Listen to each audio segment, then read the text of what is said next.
تبارك وتعالى في القرآن المجيد. أعوذ بالله من الشيطان الرجيم.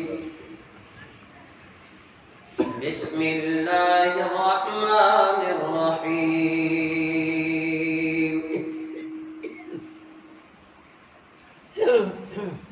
يا أيها الذين آمنوا قوا أنفسكم وأهليكم نارا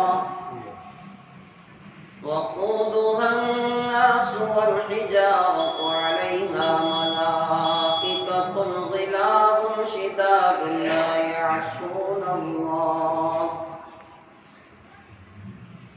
لا يعصون الله ما أمرهم وهم يفعلون ما يؤمرون.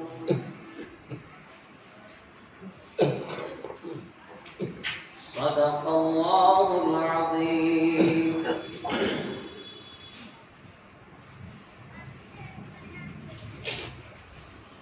برادران اسلام، اللہ تبارک و تعالیٰ کا بے حد فضل و کرم ہے کہ جس خالق کائنات مالک ارض و سما نے آج پھر ہمیں توفیق دی اللہ کے گھر میں جمع ہوئے. اللہ تبارک و تعالی ہمارا آنا قبول فرمائے، ہمارے لیے نجات کا ذریعہ بنائے.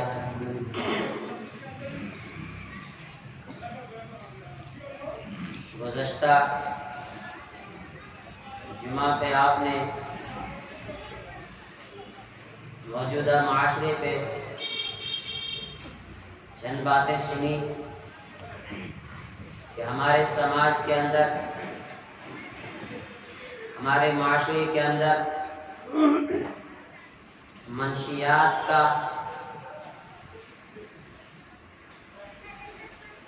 بڑھتا ہوا رجحان اور تیزی کے ساتھ پھیلتی ہوئی یہ بیماری، جس بیماری کی وجہ سے ہمارے سماج کے نوجوان اپنی زندگی کو داؤ پر لگا رہے ہیں، اپنی زندگی کو تباہی کی طرف لے جا رہے ہیں، طرح طرح کی نشاور چیزوں میں مبتلا ہیں، جس سے ایمانی نقصان بھی اور جسمانی نقصان بھی. جب آدمی نشے کی لت میں پڑ جاتا ہے اور پھر وہ انسانیت کی حد سے نکل جاتا ہے، پھر وہ انسان، اس کے اندر انسانیت نہیں رہتی ہے، پھر وہ انسان نما حیوان ہوتا ہے، اور پھر نشے میں آ کر وہ کام کرتا ہے جس سے پوری انسانیت شرمسار ہو جاتی ہے. موجودہ معاشرے میں آدھے سے زیادہ جرائم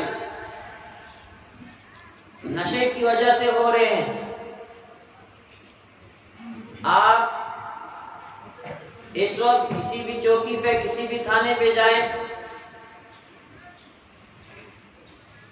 اگر 100 کیس ہیں تو 100 میں سے 50 سے زیادہ کیس وہ ہوں گے جو شراب کی وجہ سے وہ جرم ہوا ہوگا. طلاق کی شرح بڑھتی جا رہی ہے، آپس کے جھگڑے اور طرح طرح کے جرائم پیش آ رہے ہیں. ان تمام جرائم کی جو بنیادی جڑ ہے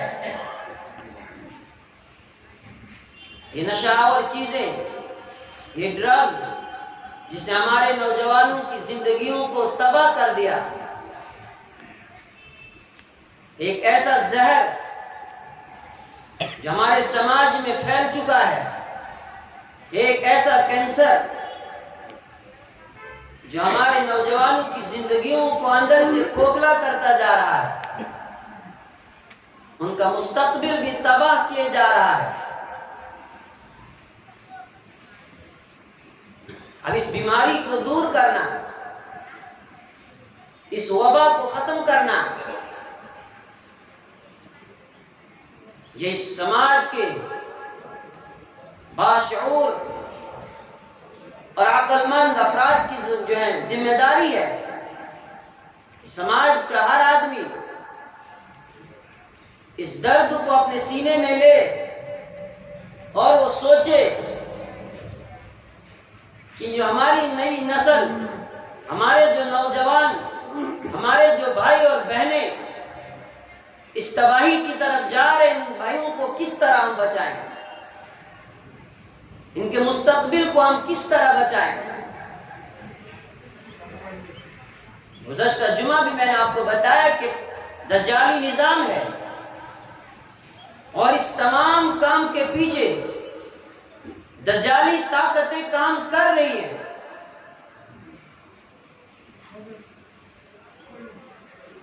یہ انسان کو، خاص کر کے ایمان والے کو، اس کے مقصد سے ہٹانے کے لیے یہ ساری طاقتیں یہ کام کر رہی ہیں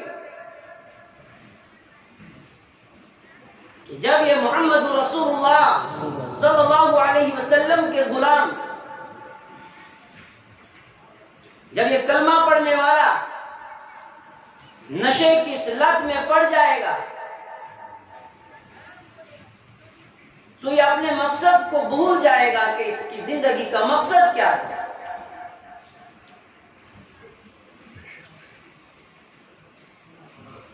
پوری طاقت کے ساتھ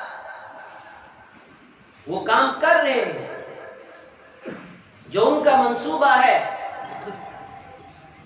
وہ اس منصوبے میں کامیاب ہو گئے۔ ایک وہ وقت تھا ہماری اس ریاست میں اور خاص کر کے کشمیر میں اور دوسری جگہوں میں کہ اگر کوئی آدمی شراب پیتا تھا، کسی کو اگر پتہ چل جاتا کہ اس نے شراب پی، لوگ اس کے گھر میں کھانا تک نہیں کھاتے تھے، اس کے گھر میں جانا پسند نہیں کرتے تھے۔ صرف یہ پتہ چل جائے کہ اس گھر کے کسی آدمی نے شراب پی ہے، اس کے گھر کے اندر کھانا نہیں کھایا جاتا، یہ کہا جاتا تھا کہ یہ شراب پیتا ہے۔ یہ صرف مسلم سماج میں نہیں تھا بلکہ غیروں کے یہاں بھی یہی تھا۔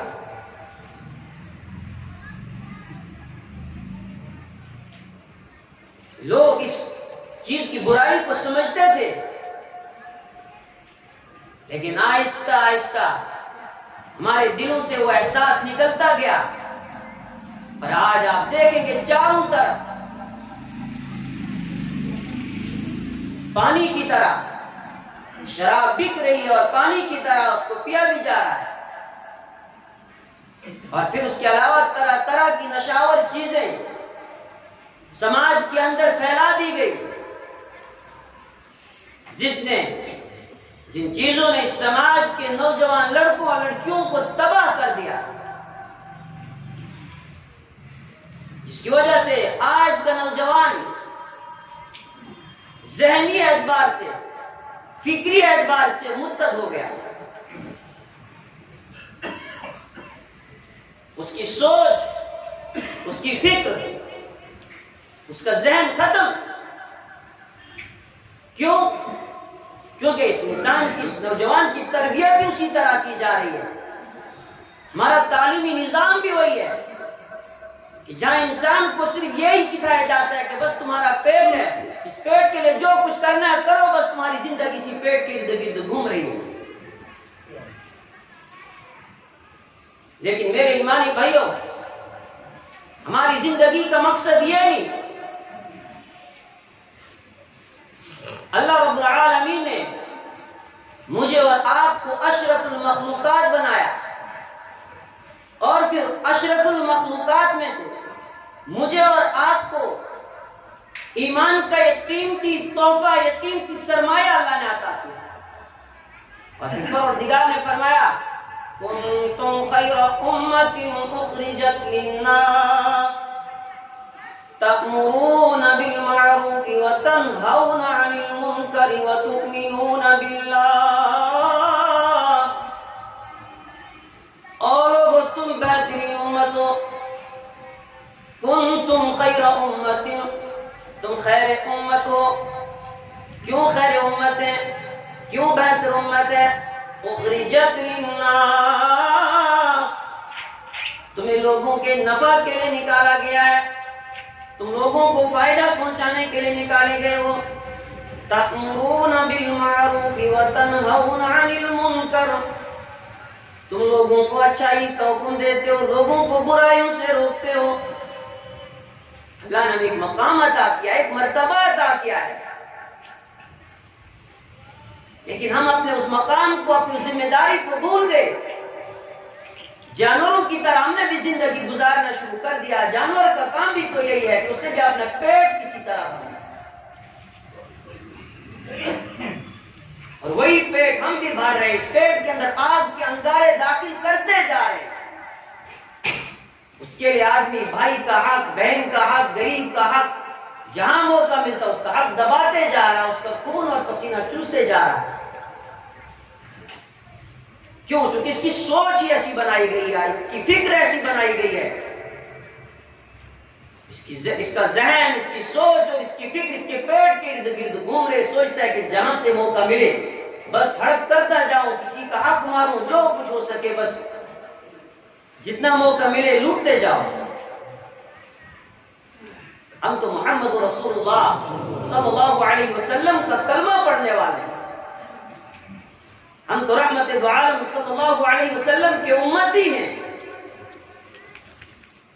اور قربان جائیں رحمت دو عالم صلی اللہ علیہ وسلم کی ذات اطہر پر میرے اور آپ کے آقا رحمت دو عالم صلی اللہ علیہ وسلم نے قیامت تک ہمارے ساتھ آنے والے حالات کے بارے میں ہمیں آگاہ کر دیا۔ بھائی مسجد کے لیے آپ حضرات بڑھ چڑھ کر تعاون کریں، آپ حضرات کے تعاون کی اشد ضرورت ہے۔ آپ حضرات سے گزارش ہے کہ آپ حضرات دل کھول کر اللہ کے گھر کے لیے بڑھ چڑھ کر تعاون کریں۔ میرے ایمانی بھائیوں، اللہ کے رسول صلی اللہ علیہ وسلم نے اپنی امت کو آنے والے حالات کے بارے میں آگاہ کر دیا تھا، اور یہ بتا دیا تھا کہ میری امت کو مختلف ادوار سے، مختلف مراحل سے گزرنا ہے۔ نشاندہی کر دی کہ اس طرح کے حالات آئیں گے اور اس طرح کا دور آئے گا، یہ مرحلے میری امت پر آئیں گے۔ جس سے آپ نے یہ ساری باتیں بتائی تھی تاکہ میری امت کا ہر فرد، ہر ایمان والا ان حالات سے نمٹنے کے لیے، ان حالات کا مقابلہ کرنے کے لیے وہ اپنے آپ کو تیار کرے۔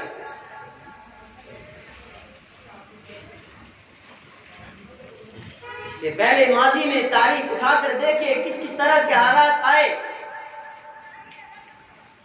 جو باتیں رحمت دو عالم صلی اللہ علیہ وسلم نے فرمائی تھی، جس دور کے لیے جو بات کہی اس طرح ہوا۔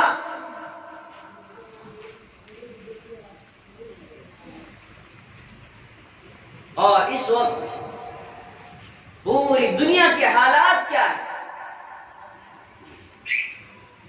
ہم نے کبھی سوچا ہی نہیں کہ ہمارے قائد نے، ہمارے رہبر نے ہمیں کیا ہدایات دی تھی۔ ہم نے کبھی ان احادیث پر غور کیا ہی نہیں کہ ہم کس دور سے گزر رہے ہیں۔ میرے اور آپ کے آقا رحمت دو عالم صلی اللہ علیہ وسلم نے فرمایا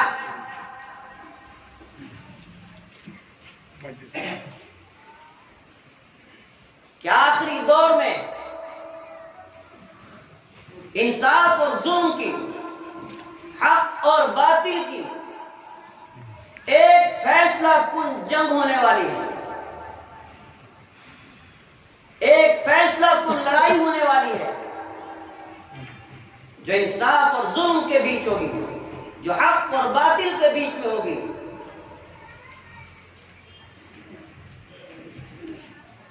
اور کس طرح وہ جنگ تباہی مچائے گی؟ فرمایا جس میں 99% لوگ مارے جائیں گے، ہر 100 میں سے صرف ایک بچے گا، اور لاشوں کے انبار لگ جائیں گے۔ ایک پرندہ اڑے گا، وہ ایک کنارے سے دوسری کنارے کی طرف جانا چاہے گا، اور وہ کہیں خالی زمین دیکھے کہ میں نیچے بیٹھ جاؤں، اسے کوئی خالی جگہ نظر نہیں آئے گی، بلکہ چلتے چلتے تھک ہار کر وہ مر کے گر پڑے گا لاشوں کے ڈھیر کے اوپر، مگر اسے زمین کا کوئی حصہ خالی نہیں ملے گا۔ ہماری آخری دور میں ہونی ہے۔ اس سے پہلے 2 جنگیں ہو چکی، جو تباہی مچنی تھی مچ گئی، لیکن فرمایا جب وہ تیسری ہوگی اور اس میں پھر یہ حالت ہو جائے گی کہ 100 میں سے 99 لوگ مارے جائیں گے، اور 99 کون ایمان والے۔ فرمایا اس سے پہلے بھی کچھ مرحلے اس امت کے اوپر گزریں گے،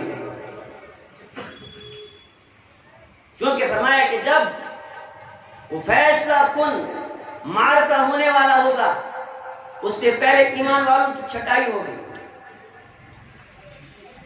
اور یہ قانون ہے، جب بھی کوئی بڑا محاذ ہوتا ہے، کوئی محاذ آرائی ہونی ہو، تو اس کے لیے چھٹائی کی جاتی ہے۔ میرے اور آپ کے آقا رحمت دو عالم صلی اللہ علیہ وسلم نے فرمایا کہ میری امت پر ایسا وقت آئے گا، یصبح الرجل مؤمنا ویمسی کافرا ویمسی مؤمنا ویصبح کافرا، کہ صبح کو دیکھا تو ایمان والا تھا، شام ہو گئی تو کافر، شام کو سویا ایمان کی حالت میں، صبح اٹھا تو کفر پر تھا۔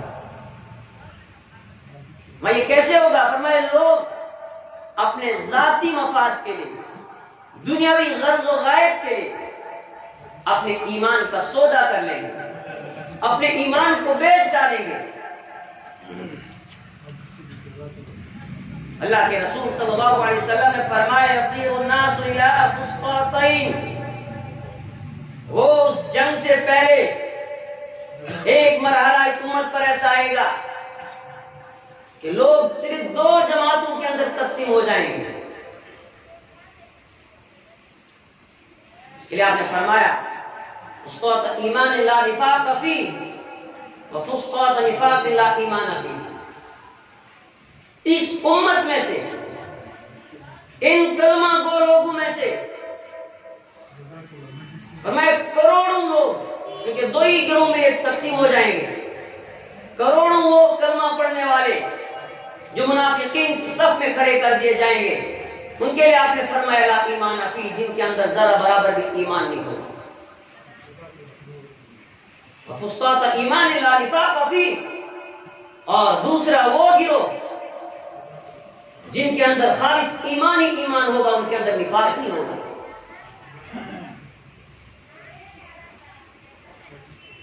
یہاں کافر نہیں کہا، منافق کہا۔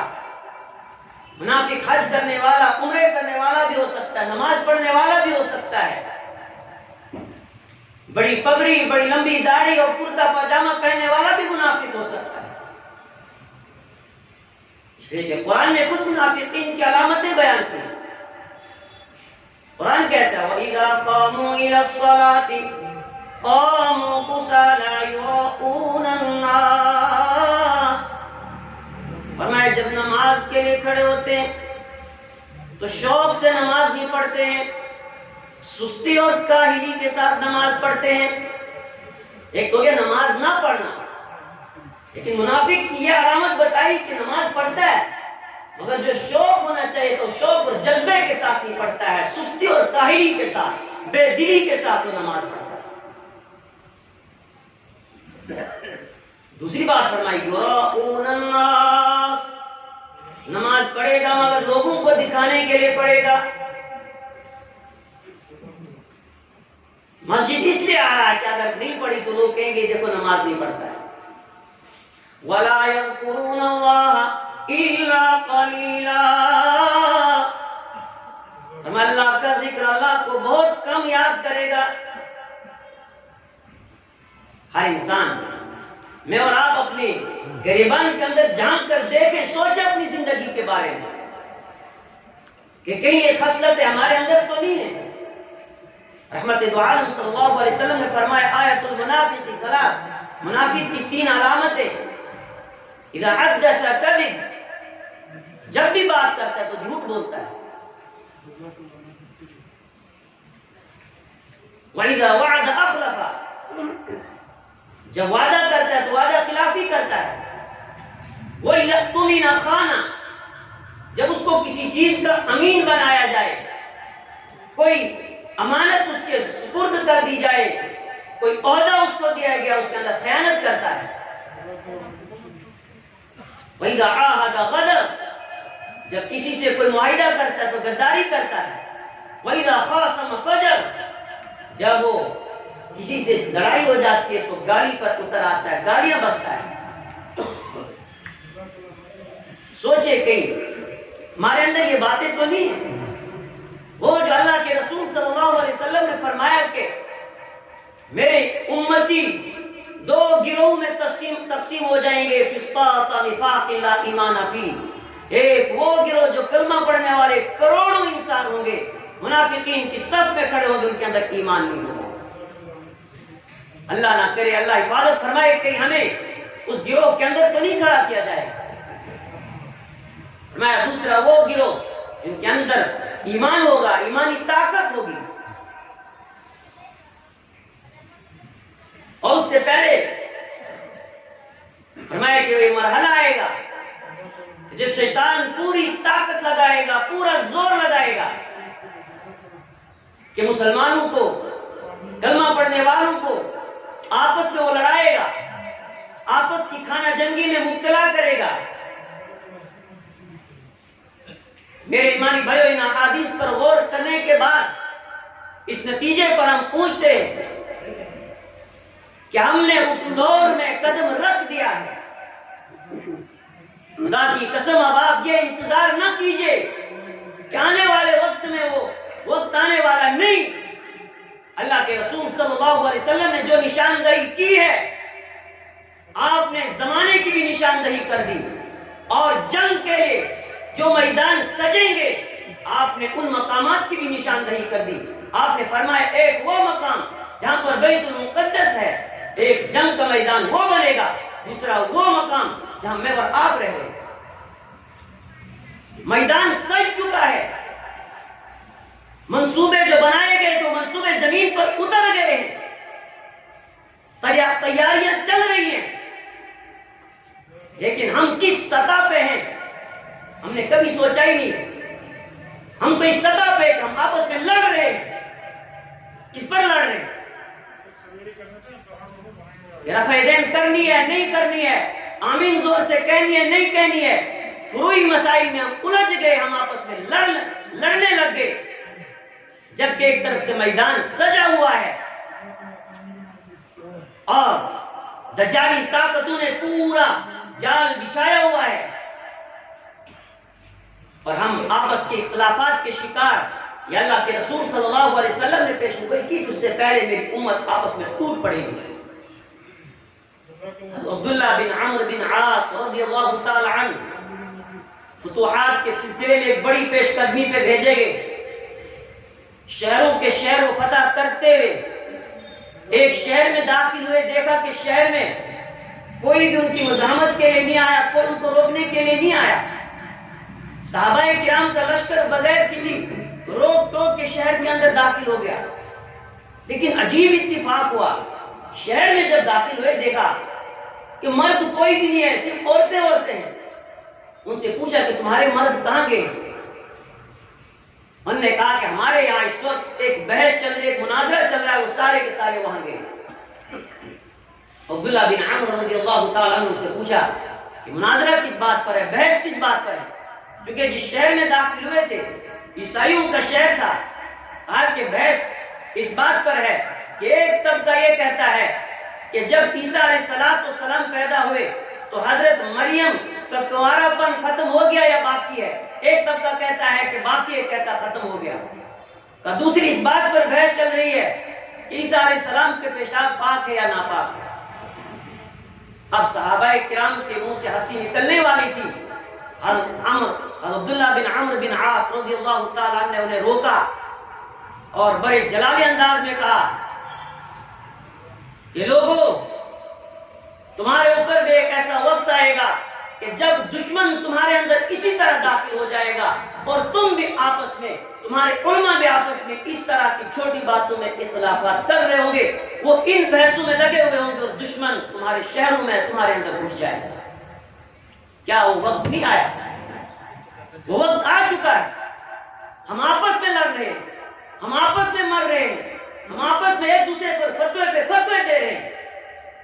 میرے ایمانی بھائیو، آپ پڑھے لکھے ہیں، آپ باشعور ہیں، اللہ نے آپ کو عقل سلیم دی ہے۔